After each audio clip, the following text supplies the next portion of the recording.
بسم اللہ الرحمن الرحیم۔ علامہ غلام احمد پرویز صاحب کی مارکۃ الآراء تصنیف منو یزداں، باب نمبر 4، خلق و امر۔ امر ذات پرسنالٹی کی ایک بنیادی صفت تخلیق کریشن ہے، یعنی ہر نشو و نما یافتہ ذات کا خاصہ ہے کہ وہ تخلیق کرے۔ تخلیق اور تولید میں جو فرق ہے اسے سابقہ عنوان میں بتایا جا چکا ہے، لیکن غور کیجئے کہ تخلیق کے مراحل کیا ہیں۔ ایک انجینئر مکان بنانا چاہتا ہے، اس کا پہلا مرحلہ یہ ہے کہ وہ اپنے دل میں مکان بنانے کا ارادہ کرتا ہے، پھر اس مکان کا نقشہ اپنے ذہن میں تیار کرتا ہے، پھر اس نقشہ کو کاغذ پر کھینچتا ہے، پھر اس نقشے کے مطابق مکان تعبیر کرتا ہے۔ لوگوں کے سامنے مکان اس وقت آتا ہے جب وہ اینٹ یا پتھر کی عمارت کی شکل اختیار کر لیتا ہے۔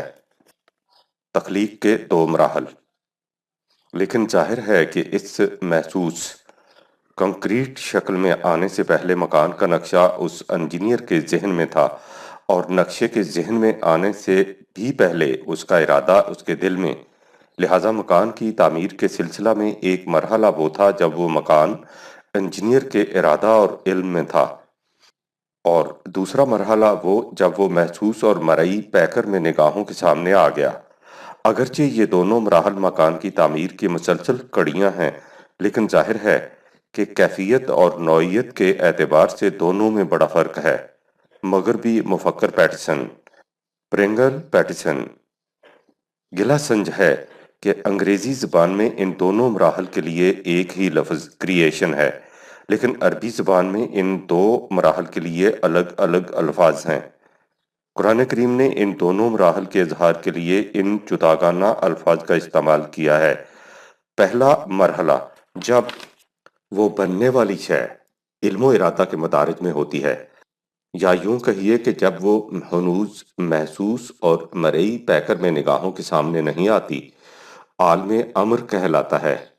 اور دوسرا مرحلہ جب وہ شے محسوس شکل میں سامنے آ جاتی ہے، عالم خلق۔ قرآن نے الا لہ الخلق والامر سورہ نمبر 7 آیت 54 کہہ کر ان دونوں مراحل کو خدا کی طرف منسوب کیا ہے، یعنی ہر شے اپنے ابتدائی مرحلہ سے آخری اسٹیج تک اس کے قانون کے مطابق وجود کوش اور پیکر آشنا ہوتی ہے۔ لغوی معنی: الامرہ تو ان چھوٹے چھوٹے پتھروں کو کہتے ہیں جو میدانوں یا صحراؤں میں لگا دیے جاتے ہیں تاکہ ان سے علاقہ کے حدود یا راستہ کے نشانات کا پتہ لگ سکے۔ اس سے ظاہر ہے کہ امر میں علامت، نشان یا سمت، ڈائریکشن کا پہلو نمایاں ہوتا ہے۔ اسے بالفاظ دیگر یوں کہیے کہ ہر شے بن جانے، بینگ سے پہلے بن جانے کی طرف آ رہی ہوتی ہے۔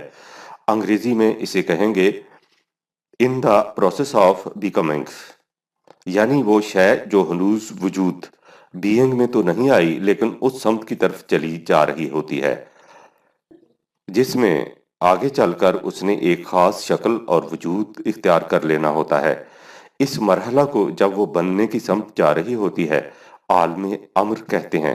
اس میں خدا کے علم و ارادہ سے لے کر وہ منازل تک شامل ہوتے ہیں جب وہ ابھی فارم لیس حالت میں ہوتی ہے۔ یہ امر کے ایک معنی ہیں۔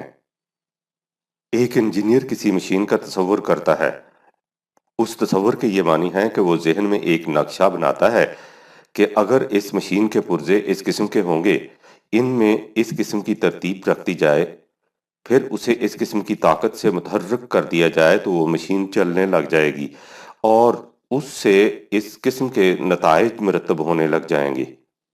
امر اور قانون: ظاہر ہے کہ اس عمل تخلیق میں ایک چیز تو وہ مشین ہے جو محسوس شکل میں ہمارے سامنے ہے، اور دوسرے وہ تدبیر، پلان یا قانون، لا ہے جس کے مطابق یہ مشین سرگرم عمل رہتی ہے۔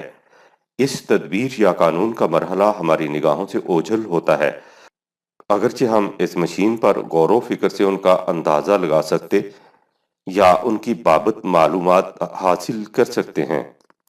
جو صورت ایک مشین کی ہے وہی کیفیت تمام اشیاء کائنات کی ہے۔ کارگاہ ہستی میں ہر شے ایک خاص تدبیر پلان کے مطابق بنائی گئی ہے اور ایک خاص قانون لا کے مطابق سرگرم عمل ہے۔ یہ حصہ جس کا تعلق تدبیر یا قانون سے ہے عالم امر سے متعلق ہے۔ اس مقام پر اتنا مزید سمجھ لینا بھی ضروری ہے کہ ہم یہ تو سمجھ سکتے ہیں کہ فلاں چیز کس قانون کے مطابق متحرک اور نتیجہ خیز ہے، لیکن ہم یہ نہیں کہہ سکتے کہ اس کے لیے وہی قانون کیوں بنایا گیا ہے، کوئی دوسرا قانون کیوں نہیں بنا دیا گیا۔ اسے خدا کی مشیت کہتے ہیں، یعنی اللہ تعالیٰ نے کائنات کے کلی پروگرام کے پیش نظر جس قسم کا قانون مناسب سمجھا بنا دیا۔ ہمارا تعلق اس قانون کے کیسا ہاؤ سے ہے، کیوں وائے سے نہیں ہے۔ یہی وجہ ہے کہ امر کا لفظ بعض مقامات میں حکم یا فیصلہ کے معنوں میں بھی آیا ہے، یعنی خدا کا فیصلہ ایسا تھا، اس کا حکم ایسا تھا، اس نے یہ قانون اپنے فیصلہ سے بنایا ہے جس کا اسے کلی اختیار ہے۔ اس سے ظاہر ہے کہ عالم امر کا وہ حصہ جہاں اشیاء کائنات کے لیے قوانین مرتب ہوتے ہیں ہمارے حیطۂ ادراک سے باہر ہے، البتہ جہاں یہ امر طبعی قوانین کی شکل میں کار فرما ہوتا ہے اسے ہم مشاہدہ اور مطالعہ اور غور و فکر سے معلوم کر سکتے ہیں۔ انہیں قوانین فطرت کہا جاتا ہے۔ سمجھنے کے لیے یوں کہیے کہ اشیاء کائنات جن قوانین کے تابع رہتی ہیں ان کے قبل از فطرت پری نیچرل مرحلہ کو قوانین مشیت کہا جاتا ہے اور اس کے بعد کے مرحلہ کو قوانین فطرت۔ جس طرح خارجی کائنات میں قوانین خداوندی کار فرما ہیں، اس طرح انسانوں کی دنیا میں بھی ہر عمل ایک خاص قانون کے مطابق نتیجہ خیز ہوتا ہے۔ انسانوں کو یہ قوانین وحی کے ذریعے ملتے ہیں، اس لیے بعض اوقات وحی کے لیے بھی امر کا لفظ استعمال ہوتا ہے، یعنی وحی اس سمت کا تعین کرتی ہے جس کے مطابق چل کر کاروان انسانیت اپنی منزل مقصود تک پہنچ سکتا ہے۔ امر کے ان مختلف معانی کو سامنے رکھ کر قرآن کریم کے متعلقہ مقامات پر غور کیجئے، حقیقت سامنے آ جائے گی۔ کن فیکون، سب سے پہلے قبل از فطرت تخلیقی مرحلہ کو لیجئے۔ قرآن میں متعدد مقامات میں ہے کہ انما امرہ اذا اراد شیئا ان یقول لہ کن فیکون، سورہ نمبر 36 آیت نمبر 82۔ اس کا امر یہ ہے کہ جب وہ کسی شے کا ارادہ کرتا ہے تو کہہ دیتا ہے کہ ہو جا، اور وہ ہو جاتی ہے۔ اس میں دو باتیں سمجھنے کے قابل ہیں۔ ایک تو یہ کہ ارادہ کر لینے کے بعد خدا سچ مچ ہماری طرح کن کا لفظ نہیں کہتا، اس کا مطلب یہی ہے کہ اس کے ارادہ کے ساتھ ہی عمل تخلیق شروع ہو جاتا ہے۔ دوسرے یہ کہ فیکون سے مطلب یہ نہیں کہ ادھر اللہ نے کن کہا ادھر وہ شے اپنی مکمل شکل میں وجود پذیر ہو گئی۔ قرآن کریم میں متعدد مقامات میں اس حقیقت کو واضح کیا گیا ہے کہ کائنات میں سلسلہ ارتقاء جاری ہے اور خدا کی اسکیموں کو اپنے نقطہ آغاز سے مقام تکمیل تک پہنچنے میں ہزارہ سال کا عرصہ لگ جاتا ہے۔ لہٰذا کن فیکون سے مراد یہ ہے کہ خدا کے ارادے کے ساتھ ہی اس شے کے تخلیقی پروگرام کا آغاز ہو جاتا ہے، اس کی تکمیل اپنے وقت پر بعد میں جا کر ہوتی ہے۔ ہم نے جو کہا ہے کہ کن کہنے سے اس شے کے عمل تخلیق کا آغاز ہو جاتا ہے اور اس کی تکمیل اپنے وقت پر بعد میں ہوتی ہے، تو یہ زمان ٹائم انسانی تصور کے مطابق کہا گیا ہے جس میں ماضی، حال اور مستقبل کے زمانے ہوتے ہیں۔ خدا کے نزدیک زمان کے یہ امتیازات کچھ معنی نہیں رکھتے، اس کے سامنے ہر وقت زمانہ حال این انٹرنل ناؤ ہے، اس لیے اس کے ہاں کن اور فیکون میں بعد زمانی نہیں ہوتا۔ تخلیق کے بعد اب قانون کی طرف آئیے۔ ہم پہلے کہہ چکے ہیں کہ قانون خداوندی میں ایک مرحلہ وہ ہے جہاں یہ قوانین مرتب ہوتے ہیں۔ اس مرحلہ کے متعلق ہم کچھ نہیں جان سکتے، نہ ہی یہ کہ وہ قوانین اس قسم کے کیوں ہیں۔ دوسرا مرحلہ وہ ہے جس میں وہ قوانین طبعی کائنات میں نافذ العمل ہوتے ہیں۔ قرآن نے اسے بھی امر ہی سے تعبیر کیا ہے۔ باللفاظ دیگر کائنات کے طبعی قوانین بھی امر الہی کہلاتے ہیں۔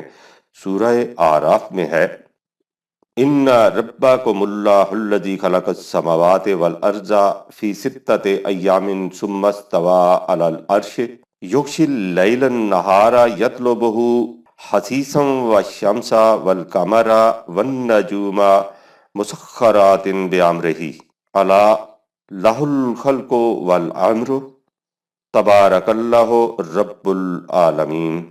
سورہ نمبر 7 آیت 54۔ بے شک تمہارا رب وہ اللہ ہے جس نے زمین کو اور آسمانوں کو 6 ایام یعنی 6 ادوار میں جو یکے بعد دیگرے واقع ہوئے پیدا کیا اور کائنات کے مرکزی کنٹرول کو اپنے ہاتھ میں لے لیا۔ وہ دن کو پردہ شب سے چھپا دیتا ہے اور ایسا معلوم ہوتا ہے گویا رات دن کے پیچھے لپکی آ رہی ہے، اور دیکھو سورج اور چاند اور دیگر ستارے سب اس کے قوانین کے سامنے جھکے ہوئے ہیں۔ یاد رکھو خلق اور امر سب اسی کے اقتدار کے تابع ہے۔ کس قدر بابرکت ہے وہ ذات جس نے کائنات کی نشو و نما کے لیے ایسا محیر العقول انتظام کر رکھا ہے۔ سورہ روم میں ہے وَمِنْ آیَاتِهِ أَن تَقُومَ السَّمَاءُ وَالْأَرْضُ بِأَمْرِهِ۔ سورہ نمبر 30 آیت نمبر 25۔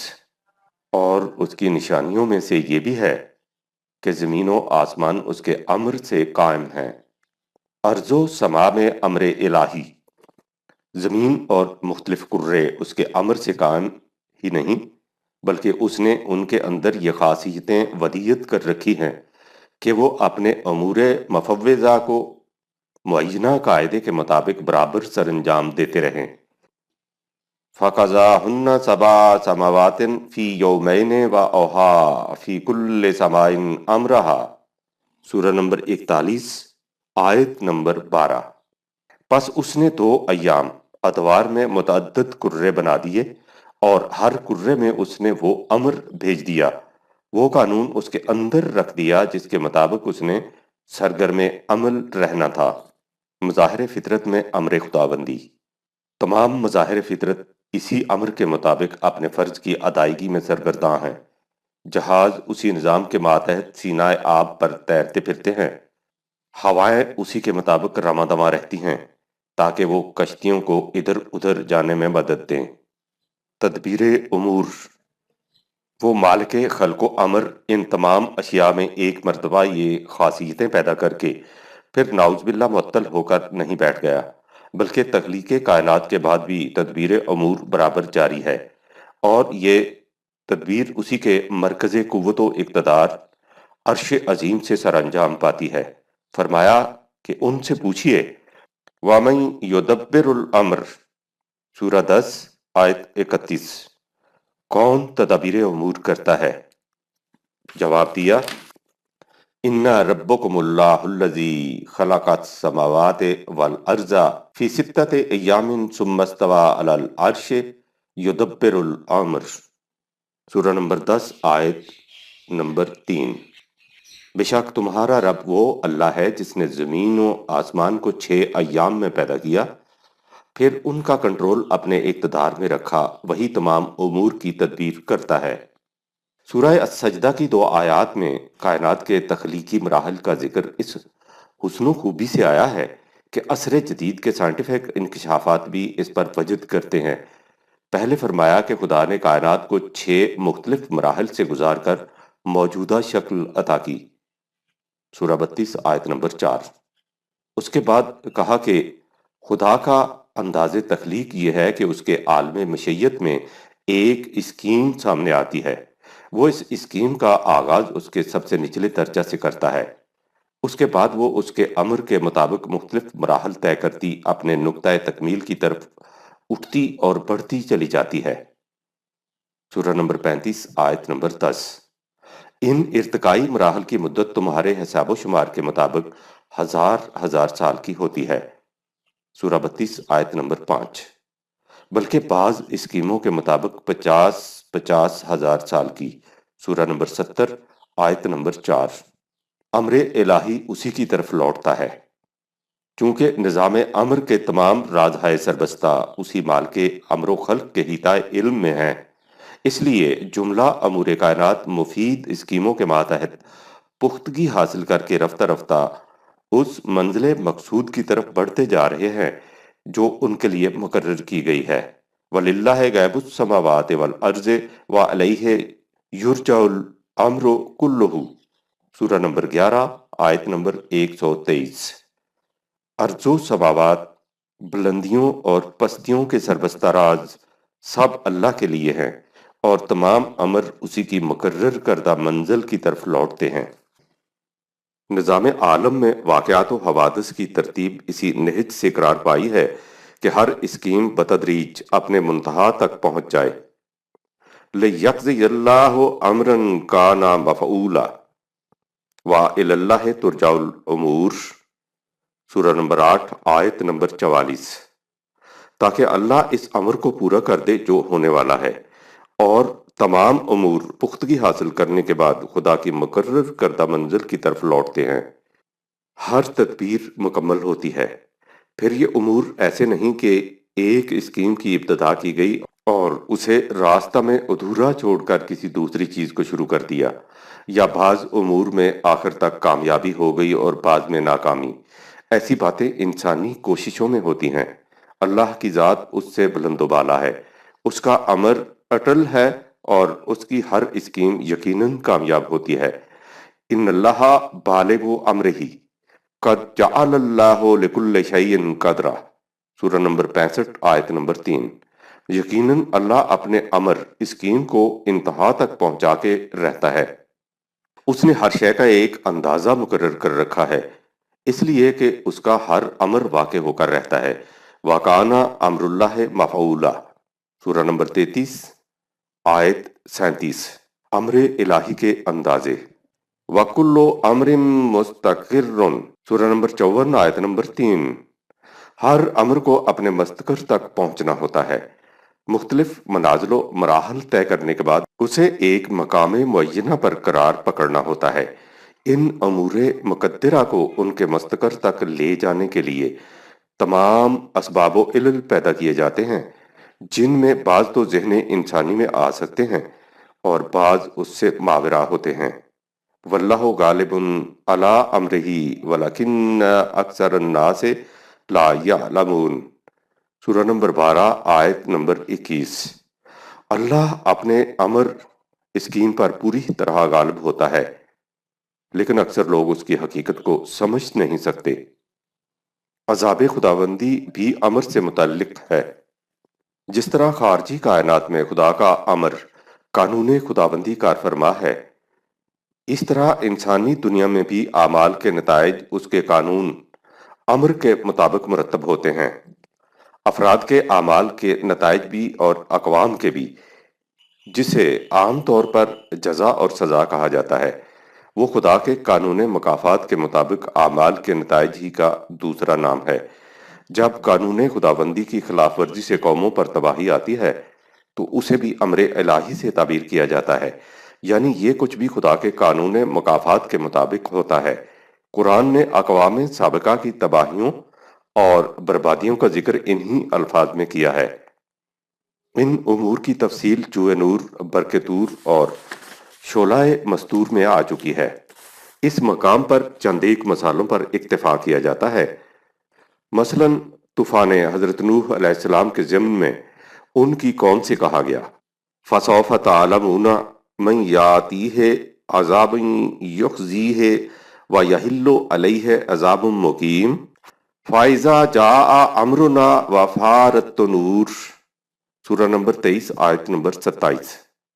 نوح علیہ السلام نے ان سے کہا، سو تمہیں عنقریب معلوم ہو جائے گا کہ وہ کون ہے جس پر رسوا کن عذاب آتا ہے اور ہمیشہ رہنے والا عذاب نازل ہوتا ہے، یہاں تک کہ جب ہمارا امر قریب آ پہنچا اور زمین سے پانی نے جوش مار کر نکلنا شروع کیا۔ جب حضرت نوح علیہ السلام کے بیٹے نے کہا کہ میں کسی پہاڑ پر جا کر پناہ لے لوں گا، تو باپ نے کہا لا عاصم اليوم من امر اللہ الا من رحم سورہ نمبر 11 آیت نمبر 43۔ آج اللہ کے امر سے کوئی بچانے والا نہیں، وہی بچے گا جس پر اللہ رحم کرے گا۔ اور جب اس سیلاب فنا کے رک جانے کا وقت آیا تو فرمایا کہ وَقُضِيَ الْأَمْرُ سورہ 11 آیت 44۔ امر اختتام تک پہنچ گیا اور مکمل ہو گیا۔ قوم عاد کی تباہی کے سلسلہ میں فرمایا وَلَمَّا جَاءَ أَمْرُنَا 11:58 جس وقت ہمارا امر آ پہنچا۔ قوم سمود کے متعلق یہی فرمایا فَلَمَّا جَاءَ أَمْرُنَا سورہ نمبر 11 آیت 82۔ حضرت لوط علیہ السلام کو اس امر کا علم دے دیا گیا تھا۔ وَقَضَيْنَا عَلَيْهِ ذَلِكَ الْأَمْرَ أَنَّ دَابِرَ هَٰؤُلَاءِ مَقْطُوعٌ مُصْبِحِينَ سورہ نمبر 15 آیت نمبر 66۔ اور ہم نے لوط کی طرف یہ امر بھیج دیا تھا کہ صبح ہوتے ہی ان کی قوم کی جڑیں کٹ جائیں گی۔ قوم شعیب علیہ السلام پر جو عذاب آیا اسے بھی امر الہی کہا گیا۔ وَلَمَّا جَاءَ أَمْرُنَا سورہ نمبر 11 آیت نمبر 94۔ بنی اسرائیل نے جب حضرت موسیٰ علیہ السلام کی عدم موجودگی میں بچھڑے کی پرستش شروع کر دی تو انہوں نے آ کر کہا کہ اَأَجِلْتُمْ أَمْرَ رَبِّكُمْ سورہ 7 آیت نمبر 150۔ تم نے اپنے رب کے امر میں کس قدر جلدی کی۔ عہد رسالت مآب کے منافقین کے ضمن میں فرمایا فَعَسَى اللَّهُ أَن يَأْتِيَ بِالْفَتْحِ أَوْ أَمْرٍ مِّنْ عِندِهِ فَيُصْبِحُوا عَلَى مَا أَسَرُّوا فِي أَنفُسِهِمْ نَادِمِينَ سورہ نمبر 5 آیت نمبر 52۔ وہ وقت دور نہیں جب اللہ تمہیں اے رسول فتح دے گا یا اس کی طرف سے کوئی اور امر ظاہر ہوگا، اور اس وقت یہ لوگ اس بات پر شرمندہ ہوں گے جو انہوں نے اپنے دلوں میں چھپا رکھی ہے۔ اہل کتاب کے متعلق ارشاد ہوا فَاعْفُوا وَاصْفَحُوا حَتَّى يَأْتِيَ اللَّهُ بِأَمْرِهِ سورہ نمبر 3 آیت نمبر 109۔ پس تم عفو و درگزر سے کام لو یہاں تک کہ اللہ کا امر آ جائے۔ خدا کا قانون یہ ہے کہ جس درخت کا بیج ہوگا اس میں سے وہی درخت پیدا ہوگا، اور اس درخت میں اسی قسم کے پھول اور پھل آئیں گے۔ ظاہر ہے کہ بیج کو درخت بنانے اور درخت کو بہار آور کرنے کے لیے فطرت کی بہت سی قوتیں باہمی تعاون سے مصروف عمل ہوتی ہیں۔ ان میں سے کئی ایک قوتوں کے متعلق انسان نے معلومات حاصل کر لی ہیں، اور کئی ایسی ہیں جن تک اس کے ذہن کی رسائی نہیں ہوئی۔ ہو سکتا ہے ان میں بعض ایسے مؤثرات بھی ہوں جن کی کناہ و حقیقت انسان کی سرحد ادراک سے باہر ہو۔ وہ قوتیں جو قانون خداوندی کو نتیجہ خیز بناتی ہیں قرآن کی اصطلاح میں ملائکہ کہلاتی ہیں۔ تفصیل اس کی میری کتاب ابلیس و آدم میں بیان کی گئی ہے۔ قرآن کریم نے ملائکہ کے متعلق کہا ہے کہ وہ ہر کام اللہ کے امر کے مطابق کرتے ہیں۔ ملائکہ اور امر الہی وَهُمْ بِأَمْرِهِ يَعْمَلُونَ سورہ 21 آیت نمبر 27۔ وہ بامر الہی انسان کی حفاظت کرتے ہیں۔ يَحْفَظُونَهُ مِنْ أَمْرِ اللَّهِ سورہ نمبر 13 آیت 11۔ اسی کے امر سے ان کا نزول ہوتا ہے۔ وَمَا تَنَزَّلُ إِلَّا بِأَمْرِ رَبِّكَ سورہ نمبر 19 آیت 64۔ اور وہ وحی الہی کے حامل و قاصد ہیں۔ يُنَزِّلُ الْمَلَائِكَةَ بِالرُّوحِ مِنْ أَمْرِهِ عَلَى مَنْ يَشَاءُ مِنْ عِبَادِهِ سورہ نمبر 16 آیت نمبر 2۔ وہ اپنے بندوں میں سے جس پر چاہتا ہے ملائکہ کو اپنے امر سے اور روح وحی کے ساتھ بھیجتا ہے۔ القائے وحی بھی امر اللہ سے ہوتا ہے۔ یلقی الروح من امرہ علی من یشاء من عبادہ سورہ نمبر 40 آیت 15۔ وہ اپنے بندوں میں سے جس پر چاہتا ہے اپنے امر سے وحی کا القاء کرتا ہے۔ کتاب حضرت موسیٰ علیہ السلام کے سلسلہ میں فرمایا وَمَا كُنْتَ بِجَانِبِ الْغَرْبِيِّ إِذْ قَضَيْنَا إِلَىٰ مُوسَىٰ الْأَمْرَ سورہ نمبر 28 آیت نمبر 44۔ اور تم اے رسول اس وقت غربی جانب نہ تھے جب ہم نے موسیٰ کی طرف امر بھیجا۔ وہی بھی امر الہی ہے۔ یہاں امر سے مراد وحی الہی ہے۔ دوسری جگہ ہے وَآتَيْنَاهُمْ بَيِّنَاتٍ مِّنْ أَمْرِ سورہ نمبر 45 آیت 17۔ اور ہم نے بنی اسرائیل کو امر کی واضح دلیلیں دیں۔ یہاں بھی امر سے مقصود وحی خداوندی ہے یا احکام شریعت موسوی۔ اس سے اگلی آیت میں ہے ثُمَّ جَعَلْنَاكَ عَلَىٰ شَرِيعَةٍ مِّنَ الْأَمْرِ فَاتَّبَعْهَا سورہ نمبر 45 آیت 18۔ پھر ہم نے تمہیں اے رسول دین کے ایک خاص طریقہ پر کر دیا، سو تم اسی طریقہ کا اتباع کیے جاؤ۔ امر بمانی دین، ان مقامات پر امر سے مقصود دین ہے، اور دین اور وہی ایک ہی چیز ہے۔ اسی لیے قرآن کریم اور اس کے احکامات کو بھی دوسری جگہ امر اللہ کہا گیا ہے۔ سورہ طلاق میں عورتوں سے متعلق احکام کے ضمن میں فرمایا ذالک امر اللہ انزلہ علیکم، سورہ 65 آیت نمبر 5۔ یہ اللہ کا امر حکم ہے جسے اس نے تمہاری طرف نازل کیا ہے، یعنی وہ قوانین جو بذریعہ وحی دیے گئے ہیں تاکہ انسانی معاشرہ ان کے مطابق متشکل کیا جائے۔ لیلۃ القدر اور امر الہی، وہ شب جس میں نزول قرآن کا آغاز ہوا تھا، اس میں تفریق امور حق کو باطل میں تفریق ہوئی تھی۔ فیہا یفرق کل امر حکیم امرم من عندنا، سورہ نمبر 44 آیات 4-5۔ اس میں ہر حکمت والے امر کی تفریق ہوئی، وہ امر جو ہماری طرف سے ہوتا ہے۔ وہی رات جسے لیلۃ القدر کہا گیا ہے، تنزل الملائکۃ والروح فیہا بإذن ربہم من کل امر، سورہ نمبر 97 آیت نمبر 4، جس میں ملائکہ اور الروح اپنے رب کے قانون کے مطابق نازل ہوتے ہیں، ہر امر کو لیے ہوئے۔ الروح امر رب ہے اور الروح بھی امر الہی ہے۔ وَيَسْأَلُونَكَ عَنِ الرُّوحِ قُلِ الرُّوحُ مِنْ أَمْرِ رَبِّي وَمَا أُوتِيتُم مِنَ الْعِلْمِ إِلَّا قَلِيلًا، سورہ نمبر 17 آیت نمبر 85۔ اے رسول، یہ لوگ تم سے الروح کے متعلق سوال کرتے ہیں، تم کہہ دو کہ روح میرے پروردگار کے امر سے ہے، اور تمہیں امور الہیہ کا جو علم دیا گیا ہے وہ بہت تھوڑا ہے۔ یہاں روح سے مراد وحی الہی ہے، اس کی تفصیل کتاب ابلیس و آدم میں ملے گی۔ امر بمانی حکم، بعض مقامات میں امر مجرد حکم کے معنوں میں بھی استعمال ہوا ہے۔ مثلا انبیاء کرام بے امر الہی بحکم خداوندی ہدایت کرتے تھے۔ آیہدونا بے امرنا، سورہ 21 آیت نمبر 73۔ دوسری جگہ اس کے لیے اذن کا لفظ استعمال ہوا ہے۔ نبی اکرم صلی اللہ علیہ وسلم کے متعلق فرمایا وَدَاعِيًا إِلَى اللَّهِ بِإِذْنِهِ، اللہ کی طرف اس کے اذن قانون خداوندی کے مطابق دعوت دینے والا، سورہ نمبر 32 آیت نمبر 46۔ بنی اسرائیل کے آئمہ بھی امر الہی کے مطابق ہدایت کرتے تھے۔ وَجَعَلْنَا مِنْهُمْ أَئِمَّةً يَهْدُونَ بِأَمْرِنَا، سورہ نمبر 32 آیت نمبر 24۔ اور ہم نے ان میں سے بہت سے پیشوا بنا دیے تھے جو ہمارے امر سے ہدایت کرتے تھے۔ یہاں امر سے مراد احکام خداوندی، دین حضرت موسیٰ علیہ السلام بھی ہو سکتا ہے، کیونکہ جیسا کہ ہم اوپر دیکھ چکے ہیں امر کے معنی دین اور احکام الہی کے بھی ہیں۔ ان آیات میں بھی امر کے معنی قانون خداوندی کے ہوں گے۔ حقیقت یہ ہے کہ جہاں تک خارجی کائنات یا انسانی معاشرہ کا تعلق ہے، حکم یا اذن یا امر سے مراد قوانین خداوندی ہے، جس کے مطابق یہ تمام کاروبار سر انجام پاتے ہیں۔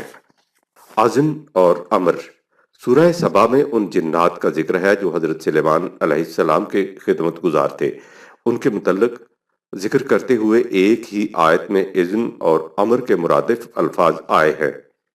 وَمِنَ الْجِنِّ مَن يَعْمَلُ بَيْنَ يَدَيْهِ بِإِذْنِ رَبِّهِ وَمَن يَزِغْ مِنْهُمْ عَنْ أَمْرِنَا نُذِقْهُ مِنْ عَذَابِ السَّعِيرِ، سورہ نمبر 24 آیت نمبر 12۔ جو جنات میں سے بعض وہ تھے جو حضرت سلیمان علیہ السلام کے حضور اپنے رب کے اذن سے کام کرتے تھے، اور ان میں سے جس نے ہمارے امر سے سرتابی کی، ہم اسے دوزخ کے عذاب کا مزہ چکھائیں گے۔ جنات سے مراد وہ وحشی قبائل ہیں جو مملکت حضرت سلیمان علیہ السلام میں مختلف خدمات سر انجام دیتے تھے۔ تفصیل میری کتاب ابلیس و آدم میں ملے گی۔ خالقیت، سابقہ عنوان میں بتایا جا چکا ہے کہ خدا کے پروگرام کے مطابق تخلیق کے مراحل دو ہیں۔ پہلا مرحلہ عالم امر کا ہے، جس میں شے متعلقہ ہنوز اپنے غیر مرئی اور غیر محسوس منازل میں ہوتی ہے۔ دوسرا مرحلہ تخلیق کا ہے، جس میں وہ شے مشہود طور پر ہمارے سامنے آ جاتی ہے۔ یہ تقسیم عمومی ہے، ورنہ خلق کا لفظ ہر مرحلہ پر بولا جا سکتا ہے۔ لغوی معنی: خلق کے لغوی معنی ہے کسی چیز کو ماپنا، اس کا اندازہ کرنا، کسی شے کو دوسری شے کے مطابق بنانا، کسی شے کا تناسب و توازن درست کرنا۔ ان معانی کے اعتبار سے خلق کے معنی ہوں گے مختلف عناصر میں تناسب و توازن پیدا کر کے ایک خاص اندازے اور پیمانے کے مطابق کسی چیز کو بنانا۔ اس کے لحاظ سے دیکھیے تو تخلیق کے بھی دو مراحل ہوں گے۔ ایک تو مختلف عناصر کو عدم سے وجود میں لانا، اس کے لیے قرآن نے بدیع اور فاطر کے الفاظ استعمال کیے ہیں، ان کا بیان آگے چل کر آئے گا۔ دوسرا مرحلہ ان پیدا کردہ عناصر میں مختلف تراکیب سے نئی نئی چیزیں بناتے چلے جانا۔ اس میں یہ بھی ہو سکتا ہے کہ جو شے ایک خاص ترتیب اور پیمانے کے مطابق ایک مرتبہ بنا دی جائے، اسے اسی طرح پھر دہراتے جائیں، یعنی وہ بار بار اسی انداز سے بنتی جائے۔ اور یہ بھی ہو سکتا ہے کہ تخلیق شدہ چیزوں میں نئے نئے اضافے ہوتے جائیں۔ قرآن نے ان دونوں گوشوں کا ذکر کیا ہے۔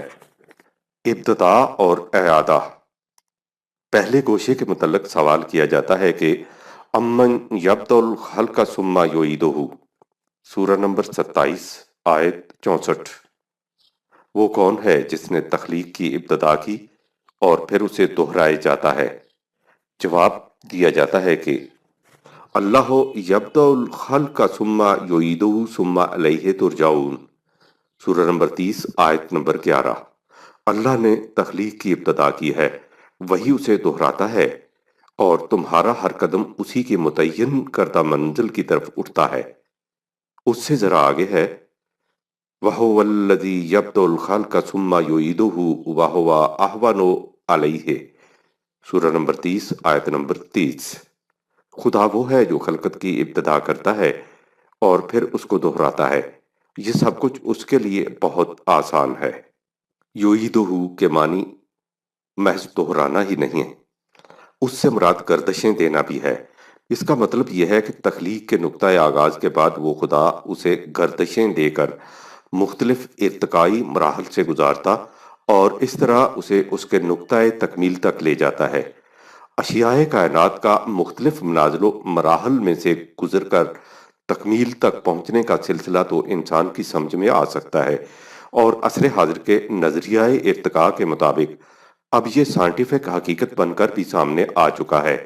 لیکن خلقت کی ابتدا یعنی اس کے عدم سے وجود میں آنے کا انداز انسان کے حیطۂ ادراک میں نہیں آ سکتا، اسی لیے قرآن کریم اس کی تفصیل میں نہیں گیا، صرف اتنا کہہ کر آگے بڑھ گیا ہے کہ خدا بدیع السماوات والارض 2/117 یا فاطر السماوات والارض 6/14 ہے۔ یہ بدیع یا فاطر ہونا وہی ہے جسے کن فیکون کے الفاظ سے تعبیر کیا گیا ہے۔ کن فیکون کے متعلق سابقہ عنوان میں بتایا جا چکا ہے کہ اس سے مفہوم کیا ہے۔ اس مقام پر اس کی وضاحت کی گئی تھی کہ اس سے یہ مراد نہیں کہ ہر شے یوں ہی کہیں سے پھوٹ کر نکل پڑتی ہے۔ نظام کائنات میں ہر شے کی تخلیق ایک خاص قانون الہی کے مطابق عمل میں آتی ہے۔ بیج کو درخت، قطرے کو گہر بننے کے لیے کئی مراحل طے کرنے پڑتے ہیں۔ ان تمام امور کے متعلق قرآن کریم میں مذکور ہے کہ یہ مختلف مراحل، مختلف مدارج، مختلف طبقات میں سے گزر کر اپنی آخری اور مکمل صورت اختیار کرتے ہیں۔ اس لیے کن فیکون سے مراد یہ ہے کہ کسی شے کی ابتدا کے لیے اللہ کو کسی سامان اور اسباب کی ضرورت نہیں، ان کی ابتدا اس کے حکم و ارادہ کے ماتحت ہوتی ہے، اور پھر اسی کے متعین فرمودہ قوانین کے ماتحت وہ مختلف مدارج طے کر کے اپنی آخری شکل اختیار کر لیتی ہے۔ سماوات والارض، یہ حقیقت ہے کہ تمام سلسلہ کائنات اللہ ہی نے پیدا کیا ہے، لیکن قرآن کریم کا انداز یہ ہے کہ جس حقیقت کو وہ زیادہ گہرائی سے دل پر نقش کرنا چاہتا ہے اسے مختلف پیرایوں میں بیان کرتا ہے۔ مثلاً بطور استفہام مذکور ہے کہ امن خلق السماوات والارض، سورہ 27 آیت نمبر 60۔ وہ کون ہے جس نے آسمانوں اور زمین کو پیدا کیا ہے؟ اور کبھی اس حقیقت کو اس انداز سے سامنے لایا گیا کہ یہ لوگ جو قرآن کی اس طرح مخالفت کرتے ہیں، اگر ان سے بھی پوچھو کہ خالق ارض و سما کون ہے تو یہ بھی اس امر کا اعتراف کریں گے کہ سلسلہ کائنات کا خالق خدا ہی ہے۔ مثلاً وَلَئِن سَأَلْتَهُم مَّنْ خَلَقَ السَّمَاوَاتِ وَالْأَرْضَ لَيَقُولُنَّ خَلَقَهُنَّ الْعَزِيزُ الْعَلِيمُ، سورہ نمبر 43 آیت نمبر 9۔ اگر ان سے پوچھو کہ آسمانوں اور زمین کو کس نے پیدا کر دیا تو وہ یقیناً یہی کہیں گے کہ اسے خدائے عزیز و علیم نے پیدا کیا ہے۔ کہیں وہ اسی حقیقت کو اس انداز سے بیان کرتا ہے کہ جو کچھ عالم موجودات میں ہے اس کا خالق تو وہی خدائے حقیقی ہے، لیکن اگر تم اس کے سوا کسی اور کو بھی خدا مانتے ہو تو بتاؤ کہ اس خدا نے کیا پیدا کیا ہے۔ سورہ لقمان میں زمین و آسمان کی مخلوقات کے تذکرہ کے بعد فرمایا ھذا خلق اللہ فارونی ماذا خلق الذین من دونہ بل الظالمون فی ضلال مبین، سورہ نمبر 31 آیت نمبر 11۔ یہ تو سب اللہ کی تخلیق ہے، لیکن مجھے بتاؤ کہ اس کے سوا جنہیں تم خدا سمجھتے ہو انہوں نے کیا پیدا کیا ہے؟ نہیں، یہ حد سے گزرنے والے لوگ تو کھلی ہوئی گمراہی میں ہیں۔ پھر ان سوالات کے جواب میں بھی وہ خود ہی بتا دیتا ہے کہ یہ ان کی بھول ہے جو دوسروں کو خدا بنا رہے ہیں۔ یہ سب کچھ اسی نے پیدا کیا ہے اور وہی خالق کل ہے۔ الحمدللہ الذی خلق السماوات والارض وجعل الظلمات والنور، سورہ نمبر 6 آیت نمبر 1۔ سب حمد اس خدا کے لیے ہے جس نے آسمانوں اور زمین کو پیدا کیا ہے اور جس نے روشنی اور اندھیرے کو بنایا ہے۔ اس کے ساتھ ہی قرآن کریم نے اس حقیقت کو بھی واضح کر دیا کہ اللہ تعالیٰ نے اس سلسلہ کائنات کو یوں ہی عبث و بیکار، بے مقصد و بے معنی، بے غرض و بے غایت پیدا نہیں کر دیا، بلکہ حکمت بالغہ کے اقتضاء سے پیدا کیا ہے۔ اس کی تخلیق کا ایک خاص مقصد ہے۔ مادہ پرست چونکہ اس نظام کے پیچھے کسی بلا ارادہ قوت کے وجود کے قائل نہیں، اس لیے ان کا عقیدہ ہے کہ تمام موجودات ایک اندھی فطرت، بلائنڈ نیچر سے یوں ہی بلا غرض و غایت، بلا مقصد و مصلحت ظہور میں آ گئی ہیں اور اسی طرح فنا ہو جائیں گی۔ قرآن کریم میں اس عقیدہ کی تردید مختلف انداز و اسلوب سے کی گئی ہے۔ فرمایا وَمَا خَلَقْنَا السَّمَاءَ وَالْأَرْضَ وَمَا بَيْنَهُمَا بَاطِلًا ذَلِكَ ظَنُّ الَّذِينَ كَفَرُوا فَوَيْلٌ لِّلَّذِينَ كَفَرُوا مِنَ النَّارِ، سورہ نمبر 28 آیت نمبر 28۔ اور ہم نے ارض و سماوات اور جو کچھ ان کے درمیان ہے اسے یوں ہی باطل نہیں پیدا کر دیا۔ ایسا تو ان لوگوں کا ظن ہے جو خدائے حکیم کے وجود سے انکار کرتے ہیں۔ ان کفار کے لیے نار و جہنم کی تباہی اور بدبختی ہے۔ علم الاشیاء اور اسلام۔ اسی لیے کہا کہ مومنین کی جماعت کا یہ کام ہونا چاہیے کہ وہ دنیا کی ایک ایک چیز کو لیں اور عمر بھر کے تجربات و مشاہدات، ایک زمانہ کی تحقیق و تفتیش، ریسرچ کے بعد یہ ثابت کر دیں کہ اللہ نے کسی چیز کو عبث و بیکار پیدا نہیں کیا۔ مغرب آج اس امر پر ناز کرتا ہے کہ انہوں نے علوم طبعی میں بڑی ترقی کی ہے۔ اس میں شبہ نہیں کہ یہ امر ہے واقعی موجب فخر و ناز۔ قرآن کریم نے جب کہا تھا کہ آدم مسجود ملائکہ ہے اور سلسلہ کائنات انسان کے لیے مسخر کر دیا گیا ہے، تفصیل ابلیس و آدم اور اسلام کیا ہے میں ملے گی۔ تو جو افراد یا اقوام فطرت کی قوتوں کو مسخر کرتی ہیں وہ اس مقصد کو پورا کرتی ہیں۔ لیکن قرآن کریم نے 1400 سال پہلے جماعت مومنین کے متعلق کہا تھا کہ ان فی خلق السماوات والارض واختلاف اللیل والنہار لآیات لأولی الالباب الذین یذکرون اللہ قیاما وقعودا وعلی جنوبہم ویتفکرون فی خلق السماوات والارض ربنا ما خلقت ھذا باطلا سبحانک فقنا عذاب النار۔ یقیناً ارض و سماوات کی تخلیق اور دن اور رات کی گردش اختلاف میں صاحبان علم و بصیرت کے لیے بڑی بڑی نشانیاں ہیں۔ وہ صاحب علم و بصیرت جو کھڑے بیٹھے لیٹے قوانین خداوندی کو اپنے سامنے رکھتے ہیں، یعنی ارض و سماوات کی تخلیق میں غور و تفکر کر کے اس نتیجہ پر پہنچتے ہیں کہ اے ہمارے پروردگار، تو نے اس کارگاہ کائنات میں کسی شے کو نہ بے فائدہ پیدا کیا ہے اور نہ ہی تخریبی مقاصد کے لیے۔ یقیناً تیری ذات اس سے بلند ہے کہ یہ سب کچھ یوں ہی عبث بنا دیا ہو، سو اے اللہ ہمیں آگ کے عذاب سے محفوظ رکھنا۔ اس سے بھی یہ معلوم ہو گیا کہ اللہ کے ذکر سے مفہوم ہے، یعنی فطرت کے مشاہدہ اور مطالعہ سے اس حقیقت تک پہنچنا کہ یہ سلسلہ قوانین خداوندی کے مطابق سرگرم عمل ہے اور کائنات کی کوئی شے عبث و بیکار پیدا نہیں کی گئی۔ لیکن ایک حکیم مومن اور حکیم مغرب میں فرق یہ ہوگا کہ حکیم مغرب اشیاء فطرت کے متعلق اکتشافات کے بعد ان کی غرض و غایت کے متعلق ظن و قیاس کی وادیوں میں سرگرداں پھرتا رہے گا۔ وہ مختلف اجزائے کائنات کے خواص و جوہر تو تلاش کر لے گا، لیکن ان مفردات کے مجموعہ یعنی کل کائنات کو بے مقصد و بے معنی قرار دے دے گا۔ وہ مخلوق پیدا شدہ اشیاء کے فوائد و منافع کو کرید کرید کر ڈھونڈے گا، لیکن اس فائدہ مند اور نفع رساں مخلوق کے خالق کے متعلق یہ عقیدہ رکھے گا کہ وہ معاذ اللہ ایک اندھی فطرت ہے جو مقصد، ارادہ اور حکمت سے آری ہے، یعنی وہ مشین کے ایک ایک پرزے کو مفید بتائے گا، لیکن ان پرزوں کے مجموعہ یعنی مشین کو بیکار قرار دے گا اور اس مشین کے بنانے والے کاریگر کو نعوذ باللہ عقل کا اندھا سمجھے گا۔ آپ خود اندازہ لگائیے کہ یہ عقل پرستی ہے یا عقل کا ماتم۔ برعکس اس کے ایک حکیم مومن انہی اکتشافات سے یہ ثابت کرے گا کہ تخلیق کائنات ایک اندھی فطرت کا کام نہیں، بلکہ یہ ایک ایسی ذات کا فعل ہے جو حکیم و علیم و بصیر و خبیر ہے۔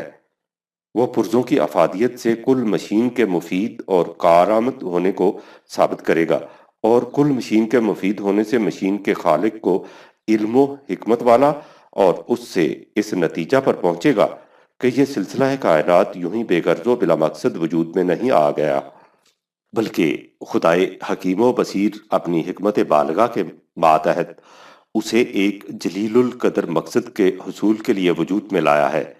یعنی ایک حکیم مومن اپنے اس ایمان کو جو غیب پر مبنی تھا محسوس و مشہود تجارب کے جیتے جاگتے نتائج کی روشنی میں علم و بصیرت سے مستحکم کرتا چلا جائے گا، اور اس طرح ثابت کر دے گا کہ ادعو الی اللہ علی بصیرۃ انا و من اتبعنی، سورہ نمبر 12 آیت نمبر 108۔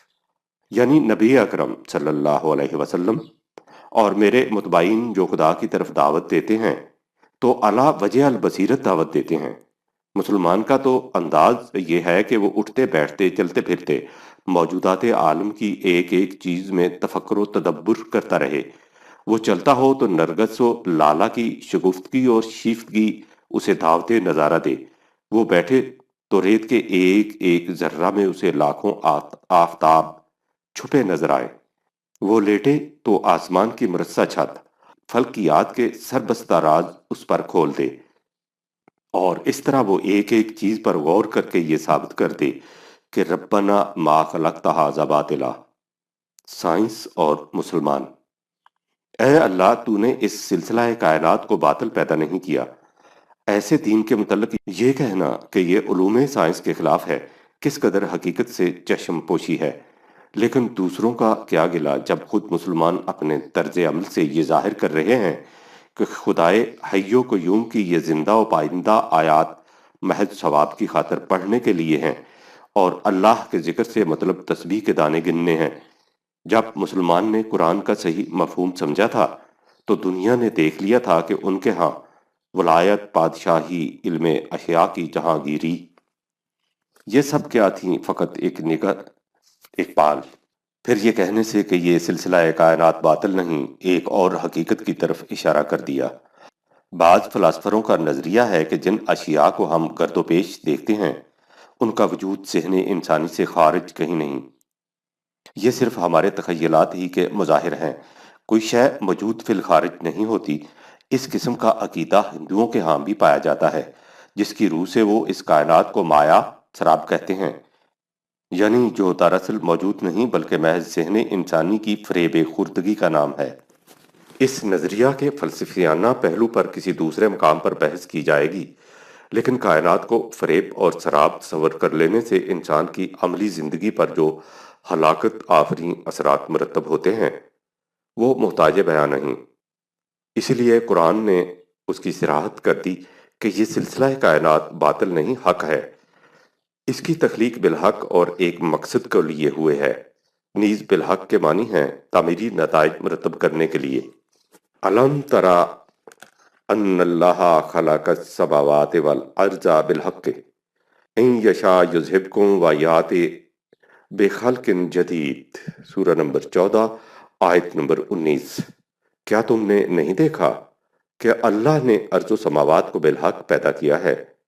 اگر وہ چاہے تو تمہیں معدوم کر دے اور تمہاری جگہ ایک نئی مخلوق پیدا کر دے۔ کائنات بالحق پیدا کی گئی ہے۔ بالحق کے معنی یہ بھی ہے کہ ہر شے ایک خاص مقصد کے پیش نظر پیدا کی گئی ہے۔ وہ اس عظیم الشان مشینری میں جس جگہ رکھی گئی ہے بالکل فٹ ہے، اور جس مقصد کے لیے اس کی تخلیق ہوئی ہے وہ اس کی سر انجام دہی کے لیے سرگرم عمل ہے۔ اس سے ذہن اس حقیقت کی طرف منتقل ہو جاتا ہے کہ اس سلسلہ کو چلانے والی قوت کوئی اندھی فطرت نہیں بلکہ ایک علیم و حکیم ہستی ہے جو خود بھی حق ہے، اور اس نے جو کچھ پیدا کیا وہ بھی حق ہے۔ یعنی اس سلسلہ کائنات کے حق ہونے سے خود خالق کائنات کے حق ہونے کی دلیل ملتی ہے۔ یہی وہ آیات، وہ نشانیاں ہیں جن سے قلب مومن ایقان و تمانیت کی جنت حاصل کرتا ہے۔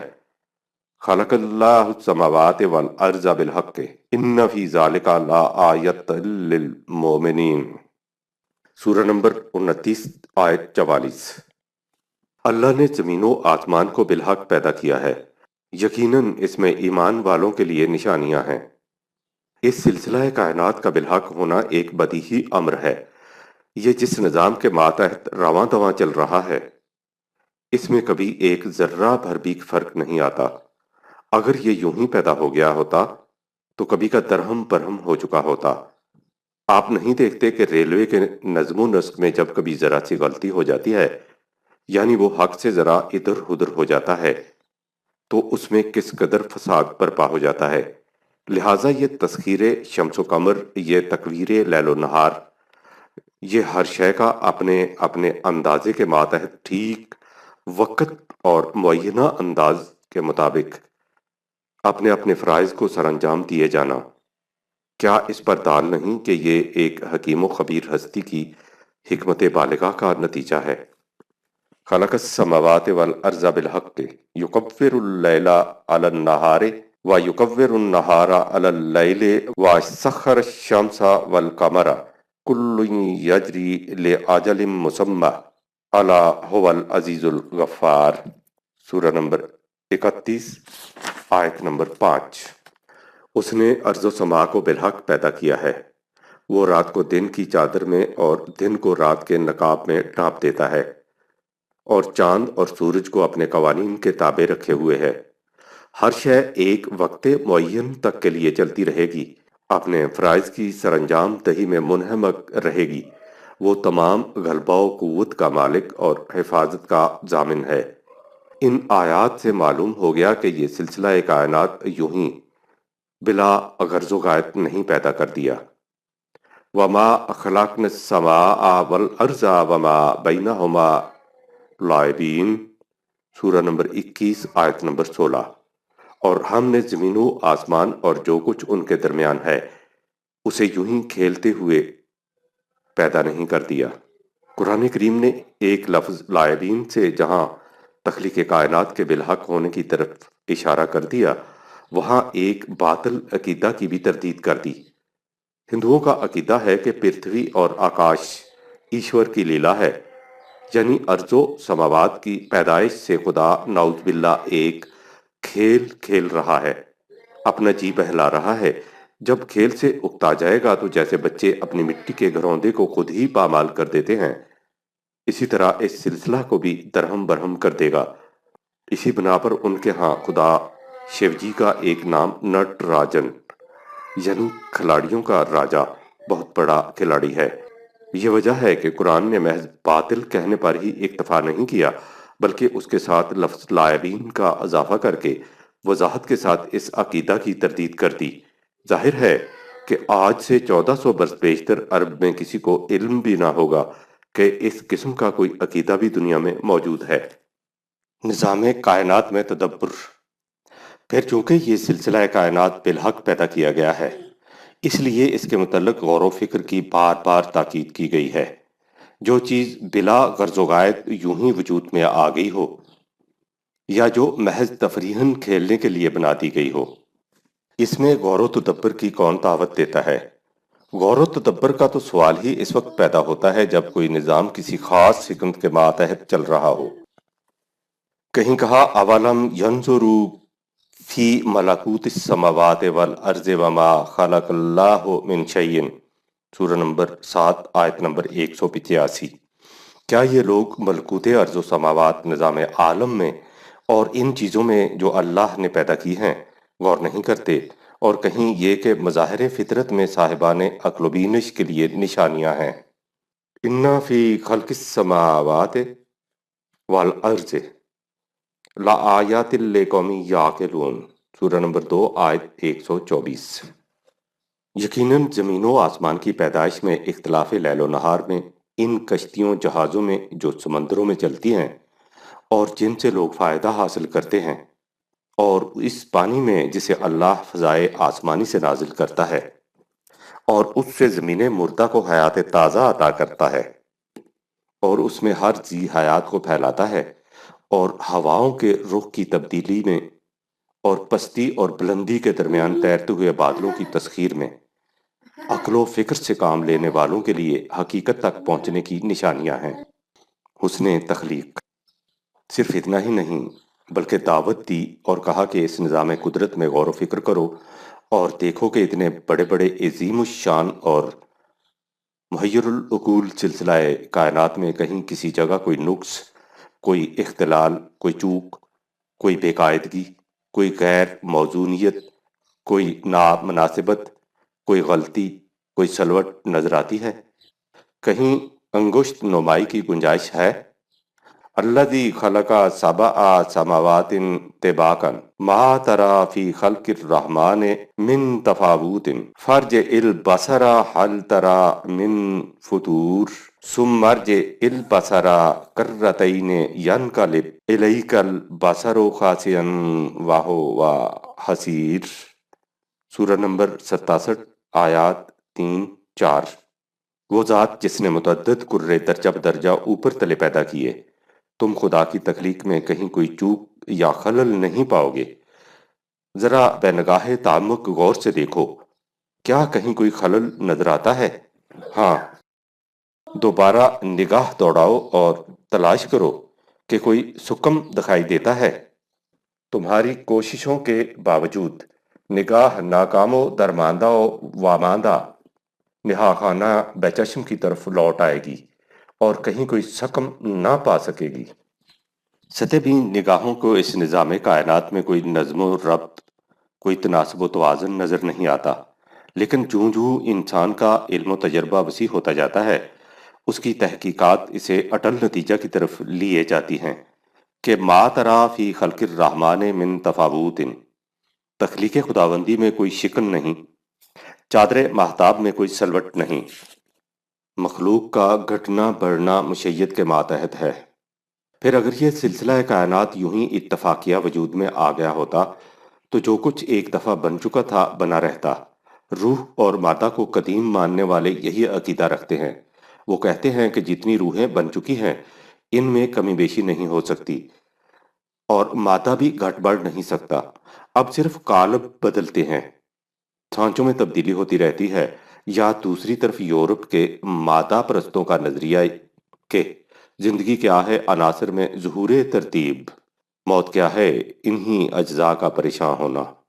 ان کے نزدیک نظام کائنات سلسلہ ارتقاء کی مختلف منازل کا نام ہے، ورنہ یہاں نہ کچھ گھٹ سکتا ہے نہ بڑھ سکتا ہے۔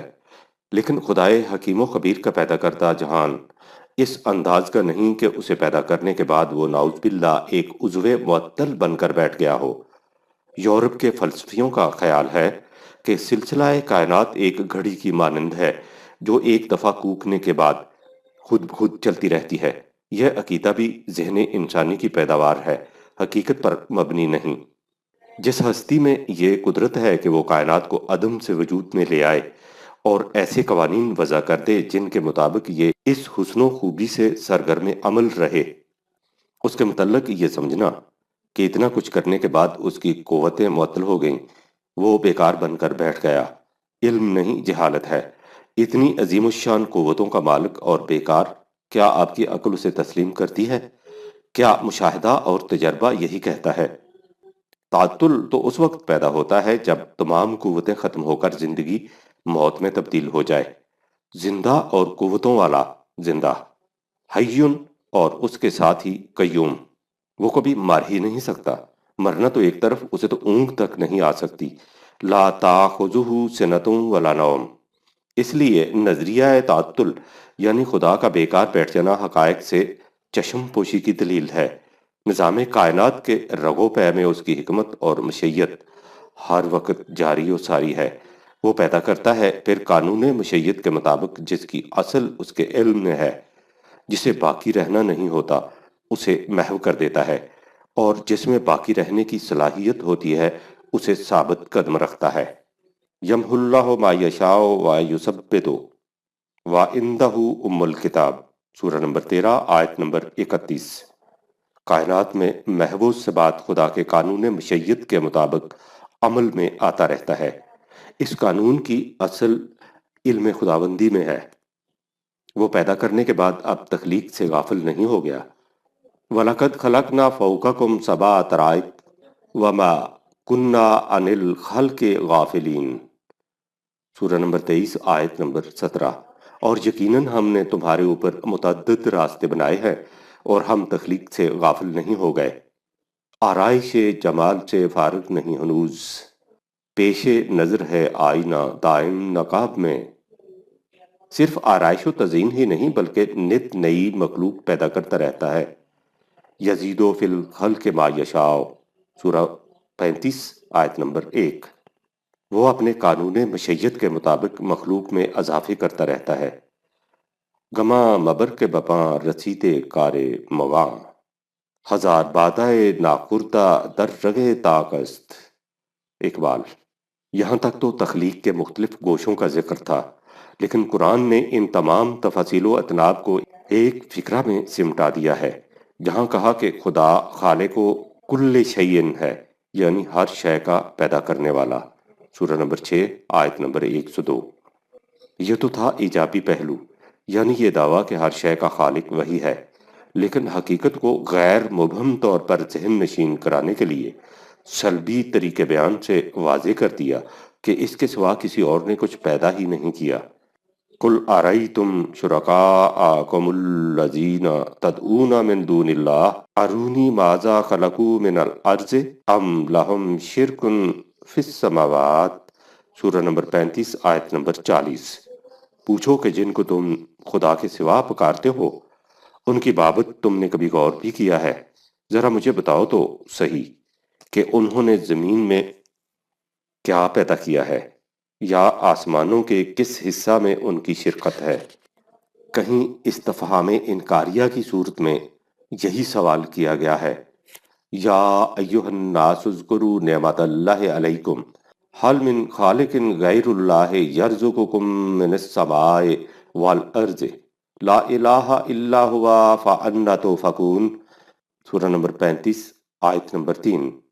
اے نوع انسانی، اللہ کی نعمت کو یاد کرو جو اس نے تم پر ارزانی فرمائی۔ کیا اللہ کے سوا زمین اور آسمان میں کوئی اور خالق بھی ہے جو تمہیں رزق دیتا ہو؟ اس کے سوا کوئی الہ نہیں، پھر تم کدھر پھرے جا رہے ہو؟ معبودان باطل خود مخلوق ہیں، جن کی تم پرستش کرتے ہو، وہ انسان ہوں یا مظاہر فطرت، وہ خود خدا کے پیدا کرتا ہیں۔ والذین یدعون من دون اللہ لا یخلقون شیئا وہم یخلقون، سورہ نمبر 16 آیت نمبر 20۔ اور جن کو یہ لوگ خدا کے سوا پکارتے ہیں انہوں نے کسی چیز کو پیدا نہیں کیا، وہ تو خود پیدا کردہ ہیں۔ یہ باطل خدا صرف مٹی اور پتھر کے بت ہی نہیں بلکہ وہ زندہ خدا بھی ہیں جن کی پرستش ان کی زندگی یا موت کے بعد کی جاتی ہے۔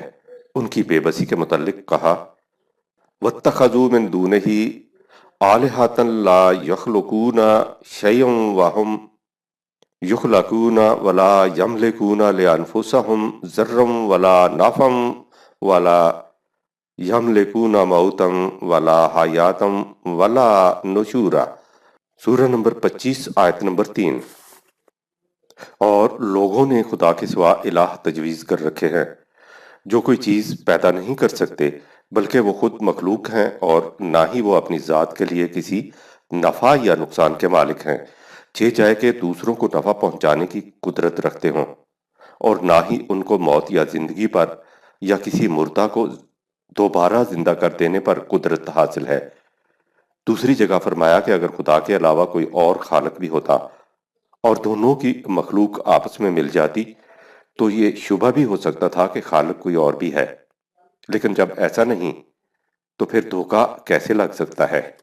ہم جعلوا للہ شرکاء خلقوا کا خلقہ فتشابہ الخلق علیہم قل اللہ خالق کل شیء وہو الواحد القہار۔ سورہ نمبر 13 آیت نمبر 16۔ یا جن کو یہ خدا کے ساتھ شریک ٹھہراتے ہیں، کیا انہوں نے خدا کی مخلوق کی مانند کچھ پیدا کیا ہے؟ اور اس طرح مخلوق کے بارے میں ان کو کچھ شبہ ہو گیا ہے۔ کہیے کہ ہر شے کا خالق صرف اللہ ہے، اور وہ واحد ہے اور یگانہ اور غالب ہے۔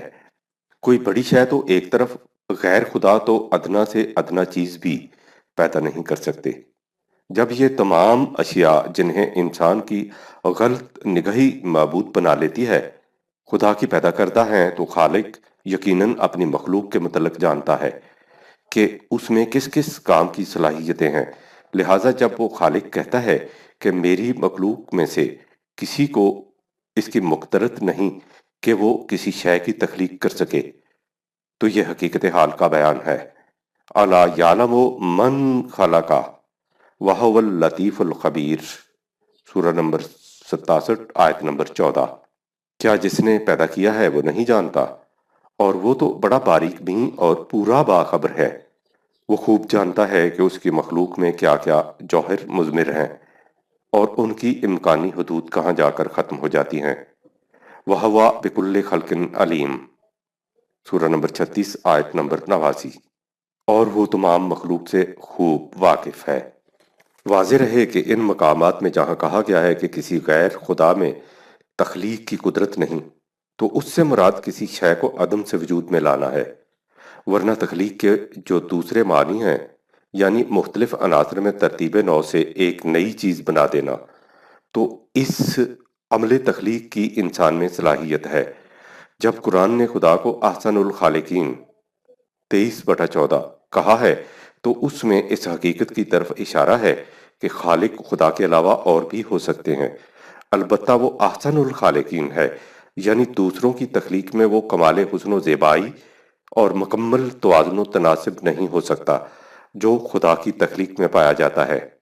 ان تصریحات کی روشنی میں آپ غور کیجئے کہ جب کوئی جماعت ان افراد پر مشتمل ہو جن کی ذات کی نشو و نما ہو رہی ہو، یعنی ان میں صفات خداوندی کی نمود ہو رہی ہو، تو اس جماعت کی پہلی خصوصیت یہ ہوگی کہ وہ خدا کے تخلیقی پروگرام میں اس کی رفیق ہو۔ یہی وجہ ہے کہ جو اقبال نے کہا ہے کہ ہر کے او را قوت تخلیق نیست، نزد ما جز کافر و زندیق نیست۔ مومن کی بنیادی صفت تخلیق ہے، اور تخلیق بھی اس انداز کی کہ جس طرح اللہ کی صفت یہ ہے کہ وہ جب کسی شے کا ارادہ کرتا ہے تو وہ ظہور پذیر ہو جاتی ہے، مومن کی بھی اعلیٰ حد بشریت یہی کیفیت ہونی چاہیے کہ جب وہ کسی چیز کا ارادہ کرے تو یہ ارادہ تکمیل تک پہنچ کر رہے، جس طرح اس کا خدا اپنے ارادوں کی تکمیل میں کسی غیر کا محتاج نہیں۔ اس طرح جماعت مومنین کا بھی یہ عالم ہونا چاہیے کہ وہ اپنے مقاصد کے حصول میں کسی غیر کی دست نظر نہ ہو۔